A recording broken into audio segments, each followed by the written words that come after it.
அந்த நெஞ்சுக்கு சொத்து எழுதி தாரேண்டி மொத்த தரியா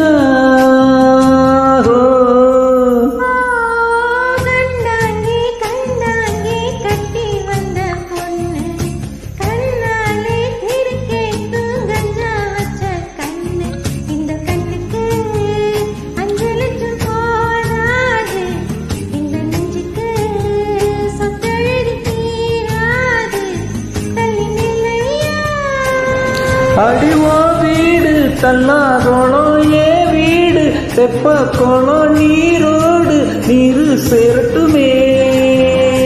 அழகர் மலை கோயில் யானை வந்து அழ்வாவ தின்பது போல் ஏ